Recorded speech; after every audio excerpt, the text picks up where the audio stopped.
ज्ञानमूर्ति द्वन्द्वातीतं गगनसदृशं तत्त्वमसादि लक्ष्यम् एकं नित्यं विमलमचलं सर्वादिसाक्षिभूतं भावातीतं त्रिगुणरहितं सद्गुरुवे नमः नमामि।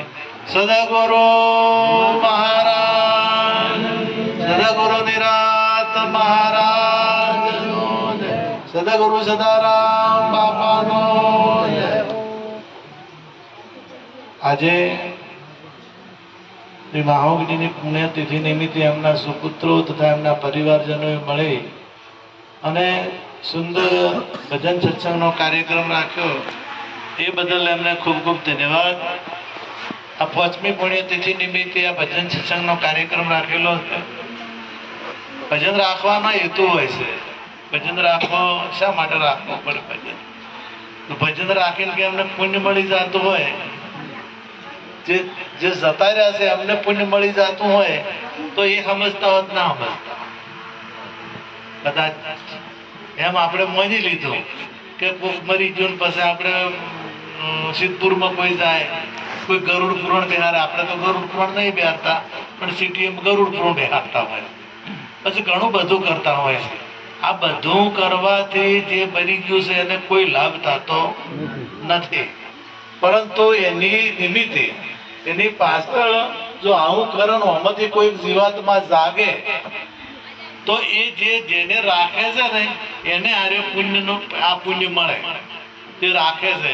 અને રાખવા વાળા જો આ માર્ગ અપનાવે તો એમને આ ફળ મળે ને કે એમનું મળે નહીં। ગમે તેમ તમે ભજન રાખો પણ એ આપણા જીવનમાં જે માટે ભજન રાખશો, આપણે બાજરી હોય ટૂંક ઇન્ટસવાદ જો એ પાકણ ઘરમાં ના આવે તો આવી શાકો નહીં, હા વાટી લઈ અને અત્યારે જો કદાચ બોરીઓ ના ભરોય અને તમે 4 મહિના મહેનત કરો અને પછી દોણો ના પાકે એનું ફળ ના મળે તો મહેનત માથે કે ના માથે?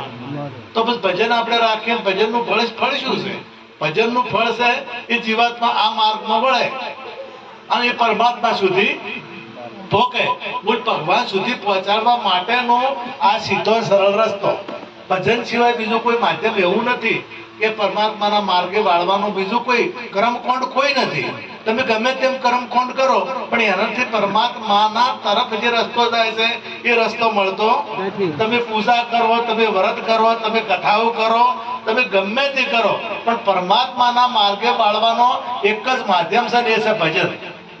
અને ભજનમાંથી પરમાત્મા સુધી એ ઓકે પ્રથમ આપણે સદારામ બાપુ જેવા મહાન સંત થઈ ગયા તો પેલા આપણે જેમ આ બધા ભજનમાં જોઈ જતા અને એમ થતા એ થોડા આગળ વધ્યા, ગુરુ શરણે ગયા અને એમણે ભજન કર્યું અને ભજનની કમાણી એટલી બધી કરી કે આખા ગુજરાતમાં નહીં પણ બીજા રાજ્યોમાં પણ એમનું નામ અત્યારે લેવલાઈ રહ્યું છે અને દરેક દારૂડીએ એમનું નામ લે, ભલે ભજન કરતા હોય કે ના કરતા હોય, દારૂડીઓ હોય કે રાજકારણી હોય કે ગુંડો હોય કે કોઈ પણ હોય, એ સીતારામ બાપુનું નામ લે। એ આ માધ્યમથી કે બીજું કોઈ માધ્યમ, એ બીજા કોઈ માધ્યમથી આ મળતું નથી। અને પરમાત્મા સુધી પહોંચવું એ જ ઓનું ફળ।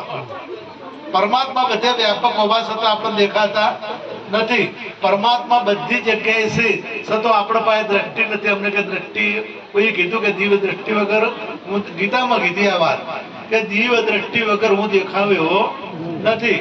તો દિવ્ય દ્રષ્ટિ એટલે શું? કે જ્ઞાન ચક્ષુ, અને જ્ઞાન ચક્ષુ કીધા અને અનુભવની હોક કીધી અને ત્રીજું લોચન કીધું અને 10મો દરવાજો પણ કીધો અને 10મે બોલે વો દેખાય।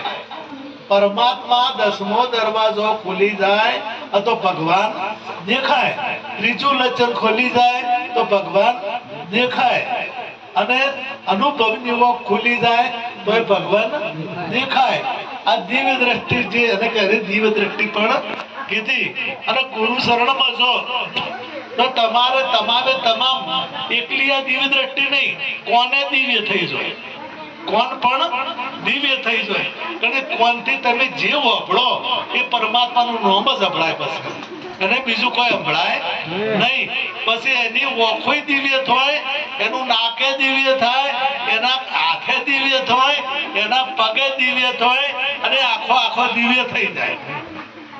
તમે આપણે આ પેલા કુંડમાં થૂકે ને આલ્યું તો રોહિત છે ટકો આલ્યો હતો ને કે ગંગાજીમાં તમે ગંગાજીના હાથો હાથ આલ્યો એમને નોશીને આવતારા ને તો ત્યાં જા તો હોનાનો હાથ બહાર નીકળ્યો અને હોનાના હાથમાં એ ટકો આલ્યો. હવે એ હોનાનો હાથ કયો? તો કે તમારે પરિપૂર્ણ તમે ભક્તિમય થઈ ગયા છો. તમે જે જોયો છો તમને પરમાત્મા અમને વાતચીત કે લાલો દેખાય, સાચા સત્સંગમાં લાલો દેખાય. પછી બીજું શું કીધું કે દ્રૌપદીને એવું કોઈ કીધું કોઈ દ્રૌપદીના ચીરમાં લાલો દેખાય. નામદેવને કૂતરામાં દેખાતો, નામદેવને કૂતરામાં દેખાતો. આપણા કબીર સાહેબે કીધું કે કીડી મેં તું નાનો લાગે, હાથી મેં તું મોટો ક્યું, બની મહાવત ઉપર બેઠો ધાકણ વાળો તું કો તું, ચોરો મેં તું ચોર પર બેઠો તો બદમાશો કે ભેળો તું, કર ચોરી પકડવા લાગ્યો ભાગણ વાળો, કર ચોરી ભાગણ લાગો તો પકડવા વાળો તું નહોતું. કે પકડવા વાળો તું, ચોરવા વાળો તું. ચોરમાં ભગવાન દેખાણો, કૂતરામાં ભગવાન દેખાણો. અરે ભગવાન ભૂંડ થયો છે, વરાહનું રૂપ ધારણ કર્યું ને તો વરાહ થયો છે, ભગવાન માછલી થયો છે. પરમાત્મા માછલીના રૂપે આ પૃથ્વીને બહાર લાવી છે કે નહીં લાવી? નરસિંહ રૂપ ધારણ કર્યું છે પરમાત્માએ. નરસિંહ રૂપનું ધારણ હરણાકૃષ્ણ માટે માણવા માટે પ્રહલાદજીને બચાવવા માટે રૂપ ધારણ કર્યું ને. એટલે પરમાત્મા ગીતા ભગવાનને કીધું કે બધી જગ્યાએ મોસું, કભી सागर से उठा बादल हो करके फिर नहर बना नदियां गहरी, तेरे भिन्न प्रकार तो एक ही है. कभी चोटी से प्रमाण बना, कहीं वृक्ष विशाल बना, तेरे सौंदर्य अनेक तो एक ही है. કે કીડી થી મોડી અને વૃક્ષ ને વૈરાટ સ્વરૂપ તમે ધારણ કર્યું. એ ચૂંટું છે અણુ પ્રમાણ બને. અણુ એટલે નાનામાં નાનું સૂક્ષ્મમાં સૂક્ષ્મ જે કહેવાય એને કહેવાય અણુ. પરમાણુ એનાથી એનું, અને પરમાણુ એ થયો, અણુ એ થયો. ચીવટી એટલે કીડી પણ એ થયો, અને હાથી પણ એ થયો, અને વૈરાટ સ્વરૂપનું સ્વરૂપ પણ ધારણ. વૈરાટ એટલે એનો કોઈ પનો, આપણો પનો પોકે કે કેટલો લોગો છે તેનું કોઈ માપ હોય, કેટલો ઊંચો છે કે એનું કોઈ માપ હોય નહીં. એટલો મોટો એ બન્યો અને એટલો નાનો એ બન્યો. એટલે બધી જગ્યાએ જો હોય તો પછી દ્રૌપદીના ચીરમાં કેમ ના હોય? હું તો કહું દ્રૌપદીનું ચીર છે, દ્રૌપદીના ચીરમાં નહીં પણ દ્રૌપદીનું ચીર જ એ ભગવાન. આપણે હાથોડી, પેલી વડશી અને એરણ, આ તમામમાં લોખંડ કે તો પકડવા વાળું લોખંડ અને કૂટવા વાળું લોખંડ, અને જેડી જે પકડે છે ચીડી એ લોખંડ. હવે કાર્ય કારણને લઈ જુદું લાગે છે આપણને, કાર્ય કારણને લઈ અને આ જુદું લાગે છે, પણ મૂળ શું છે? આ કોઈને એના હથોડી દેખાય છે, કોઈને એરણ દેખાય છે, અને કોઈને આ બધું લઈને બેસવા દે તો પૈસા લોખંડ ના આવે. એટલે સે મૂળ લોખંડ, પણ કાર્ય અને કારણને લઈ અને હથોડી દેખાય છે, કાર્ય અને કારણને લઈ અને પેલું એરણ દેખાય છે, કાર્ય અને કારણને લઈ અને હોડશી દેખાય છે. સે એકની એક વસ્તુ. નરસિંહ મહેતાએ કીધું જાગીને જોવું જગત નહીં. કબીર સાહેબે કીધું જાગે જગતના દિશે, જેને સંશય ટળ્યા, તનના પડદા તૂટ્યા રે અનુભવ થઈ બાક્યા. અગમ અગોચર જોગી રે કોઈ એક જ જાણો, સાહેબ કબીરના પદને રે કોઈ વિરલા જાણો. હવે એમને કીધું કે જાગી જો તો પછી જગત જ નથી. હવે જગત જ નથી તો પછી જે સાહેબ જગદીશ છે કે નરસિંહ મહેતા એવું કીધું, કબીર સાહેબે પણ એવું કીધું. તો જાગી જા તો પછી ચૂંદડી એ પરમાત્મા. અરે તમે જે કોઈ બધું પરમાત્મા, તમે ચૂંદડી અને ઘાઘરી પરમાત્મા, તમે જે કોઈ બધું. કારણ કે તમે ત્રણ આપણો જે ડ્રેસ છે, આ પાઘડી અને આ જબ્બો અને આ ધોતિયું, આ ત્રણે ત્રણ નો બન્યું છે શેમાંથી? રૂમાંથી મૂળ મૂળ શું છે? રૂ. મૂળ રૂ છે. પણ પેલાને લઈ પેલી આગળ વાત કરી, એને લઈને આ પાઘડી લાગે છે, એને લઈને આ જબ્બો લાગે છે, એને લઈને આ ધોતિયું લાગે છે. મૂળ છે કાપડનું કાપડ. એમ આ પંચ મહાભૂત કે પરિબ્રહ્મથી પ્રગટ્યા. પોચે પોચ તત્વ પરિબ્રહ્મથી પેદા છે. આકાશ, વાયુ, જળ, પૃથ્વી અને તેજ. આ પોચે પોચ એમાંથી પ્રગટ છે. તો પોચ એક જ હોનાની લગડી છે અને એમાં તમે દોરો ઘડાવો. દોરો એમાંથી ઉભો થયો, બેટી એમાંથી ઊભી થી, વાળીઓ એમાંથી ઊભી થી, પેલો બુટીએ એમાંથી ઊભા થયા. પણ મૂળ શું છે? હોનું. એમ પોચ તત્વો એમાંથી મૂળ તત્વમાંથી પ્રગટ થયા. અને પોચ તત્વોમાંથી 3 ગુણો એમાંથી પ્રગટ થયા. પછી પ્રકૃતિ એમાંથી પ્રગટ થઈ અને એમાંથી પછી ઇન્દ્રિયો પ્રગટ થઈ. એમાંથી પછી અંતકરણ પ્રગટ થયા. મન, બુદ્ધિ, ચિત્ત ને અહંકાર. એમાંથી આ વિલાસ, આ બધો એનો વિલાસ થયો.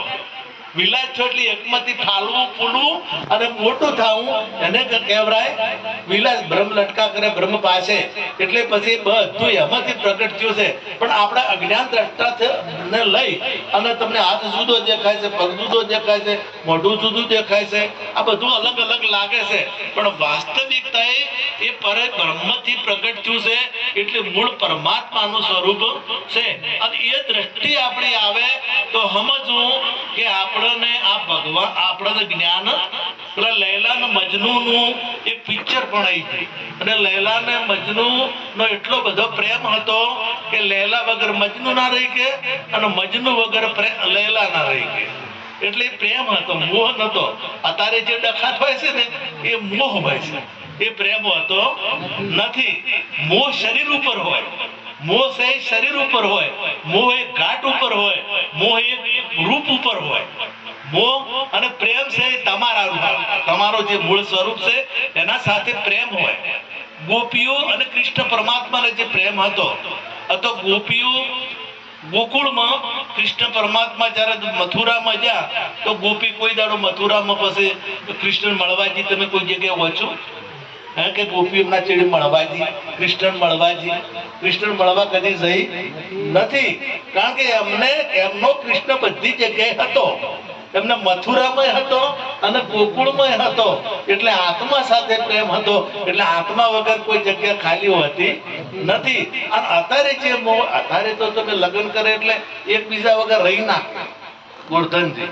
એટલે કે તમે અમારા વગર તમને ફાલતું નથી. પેલા પિયર જ્યાં હોય તો ચેડી ચેડી જ હોય. હા, નહીં જતા. ઘણું પડતું હોય છે ઘણું વખત. અને પછી થોડોક ટાઈમ થાય, બીજી થોડોક ટાઈમ થાય એટલે પછી સણકા થવાનું ચાલુ થાય. બસ સણકા થવાનું ચાલુ થાય અને 1-2 બાળકો થાય ને પછી તો ફળા પછી જોઈ જાય છે. એટલે કહેવાનો મારો આશય કે એ દેહ સાથેનો મોહ હોય છે, એ આત્મા સાથેનો મોહ હોતો નથી. એટલે આત્મા સાથેનો જેને મોહ છે એ ગમે તે જગ્યાએ પરમાત્માને, એટલે લૈલા અને મજનુ ને લૈલા પેલો હટાડીથી બાદશાહ, એટલે મજનુ લૈલાને ગોતતો હતો. એટલે રણ હતું તો રેગિસ્તાન હતું. એટલે રણમાં ફરતો તો લૈલા લૈલા કરતો હતો. અને પેલા જે ફકીર કહેવાય ને એને નમાજ પડતા હતા. નમાજ પડતા હતા એટલે પેલો મજનુ છે ને એ પેલી સાદર પાથરેલી હતી ને એ સાદર માંથી નીકળી, પાથરેલી સાદર માંથી. એટલે પેલાનો ટાઈમ પૂરો થઈ જવા આવ્યો. એટલે એ નીકળી ગયો અને ટાઈમે પૂરો થયો. એટલે ઉભા થઈ જાય, गरम થઈ જાય કે तेरे को शर्म नहीं आती है, मैं खुदा की बंदगी कर रहा हूँ और तू बीच में आता है. એટલે પેલો મજનુ કે તમે જો ખુદાની બંદગી કરતા હો તો હું ના દેખો. ખુદાની હું તો એક વ્યક્તિ સાથે પ્રેમ કરું છું, મારી લૈલા સાથે પ્રેમ કરું છું, તો મન તો બધે લૈલા જ દેખાય છે. મન તો આ સાદરે લૈલા દેખાય છે અને મને તમે લૈલા દેખાતા હતા. અને તમે જો ખુદા સાથે પ્રેમ કરતા હો, તમે જો પરમાત્મા સાથે પ્રેમ કરતા હો તો આવડો મોટો મજનુ હું તમને ચમકી દેખાણો. તમને હું એમાં ખુદા ના દેખાણા. એમાં આટલા મોટા મને તમે તો નેનામાં નેનો છે, મોટામાં મોટો છે. અને જો તમે મારા ખુદા ના દેખાતો હોય તો તમારી બંદગી ફેલ છે, તમારી બંદગી ફેલ છે. એમ જો તમને આપણને તમામ જગ્યાએ એ ભૂમિકાએ પહોંચવું ને એ ભૂમિકાએ રહેવું એ મહા કઠિન છે.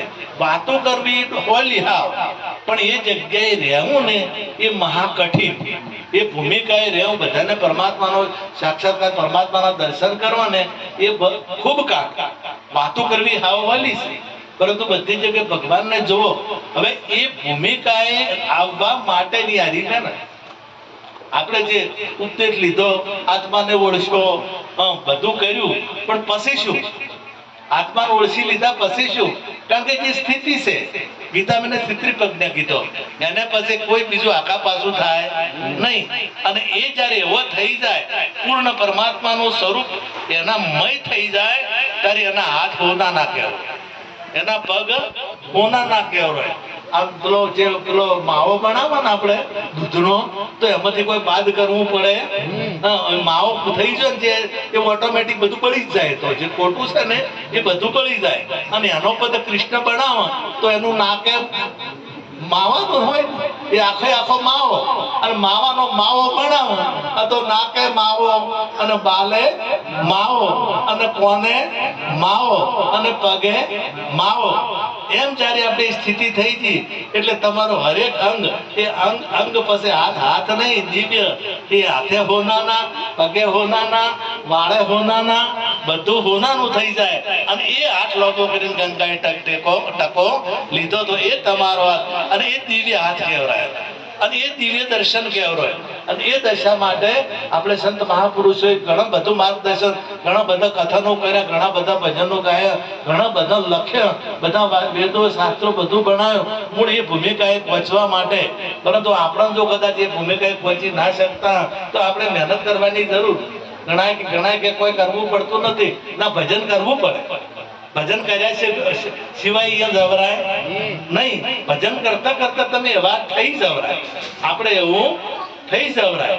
પણ જો કદાચ ભાવ જુદો હોય, ઘણાના ભાવો કેવા હોય છે કે મને અનુભવ થયેલા છે, અને તમને બધાને થયા છે, તમને બધાને થયા છે. તમને ના ગમતો હોય તો તમારે ના આવું કેવું પડે. તમારે ના ગમતો મોણો હોય ને તો તમારે આવો કેવું પડે. અને ઘેર આવે એટલે બેહારવો પડે, ગોદડું પાથરવું પડે, ચા પાવો પડે, અને ટેમ હોય રોટલા ખવડાવવા પડે.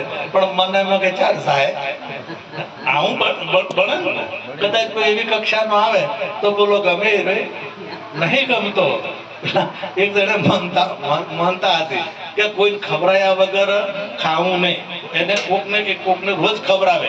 એક ટેક હતી, કાયમી ટેક હતી કે એને જમાડો. એટલે હું એને એક ગોતતો એક ચડી ગયો કે મારે તમે જમાડવો છે, ઘેર લઈ જાઓ. ઘેર લઈ જઈને કીધું કે હું સ્તુતિ પરમાત્માની કરું, પરમાત્માની પ્રાર્થના કરું છું, તો તારે પરમાત્માનું મારે ઘણી વાર સતત કરવું પડશે. પેલો કે હું એનું નામ ના લે, તારે મને ખવડાવવું હોય તો ખવડાય, અને તારે ના ખવડાવવું હોય તો ના ખવડાય, પણ હું એનું નામ ના લ્યો. પેલા ઘણો બસ્યો, એટલે પેલા ના લીધું કે તારે નહીં ખવડાવું. ના ખવડાય પેલા પરમાત્માની પ્રગતિ થયા. અને કે હું આવો છે ને તો હું 60 વર્ષથી એનું પૂરું કરું છું, અને તો એક દાડો ના કરી છો. તારા પાસે એક દાડો આવ્યો છે અને તારે ટેક છે તોય તેને એને તે ખબરી શક્યો. અને હું 60 વર્ષથી મારું કઈ નામ નહીં લેતો તોય હું એનું પૂરું કરું છું 60 વર્ષથી. અને તો એમ જો આપણો ભાવ એ ગમે તો ના ગમતો આવે, પણ જો આપણને મારખ આવે તો સમજવું કે આપણે એ પહોંચ્યા છે. પણ આપણે ઘણી વખત એ ગમતો નથી, એટલે કે ચાર સાહેબ હોય તો. એટલે જો કદાચ અણગમો ગણો અમો, આપણે વેર કેના સાથે હોય? એના સ્વરૂપ સાથે વેર નહીં, એના લક્ષણ હાથે. કદાચ આપણને અણગમો હોય, કોઈ ના ગમતો હોય તો કેના હાથે હોય છે? એના લક્ષણો. મૂળ લક્ષણો કે એના લક્ષણો, એની કુટેવો, એના વ્યસનો, એના સાથે આપણે વેર હોય છે. પણ એને આપણે તો કોઈ લેવા દેવા. હરણાકંશ એવો હતો ને તો કયા ધોઈ પૂછું, પ્રહલાદજીને પૂછું કે તારો બાપ તને મારી નાખશે, મને બહુ ભય લાગે છે. એટલે કે મારા કે ભગવાન વિષ્ણુ બધે છે અને એ જ બચાવે, કોઈની તાકાત નથી મને મારવાની. તો કે તારા બાપમાં નહીં તો ચમ તને મારવા આવે છે? કે મારા બાપમાં એ જ છે, મારા બાપમાં બીજો નથી, પણ એ મારી પરીક્ષા કરે છે. અને બોલો તારો હરણાકંશ ના હોય તો પ્રહલાદ નું આટલું મોટું નામ હોય? ના હોય. એ પરીક્ષાના રૂપમાં એ પ્રગટ થયો છે. રાવણ ના હોય, બોલો રામ ના હોય. રાવણ ના હોય ને તો રામ હોય નહીં. એમ છે નરસિંહ મહેતાને જો પેલા નાગરો ના હોય ને તો નરસિંહ મહેતાનું આટલું મોટું નામ હોય અને તમારે જો કદાચ વિરોધી હોય તો સમજવું કોઈ ભગવાન છે અને તમારી પરીક્ષા લઈ રહ્યો છે અને પરીક્ષામાં પાસ થઈ ગયા તો તમારો બેડો પાર. બોલો સદગુરુ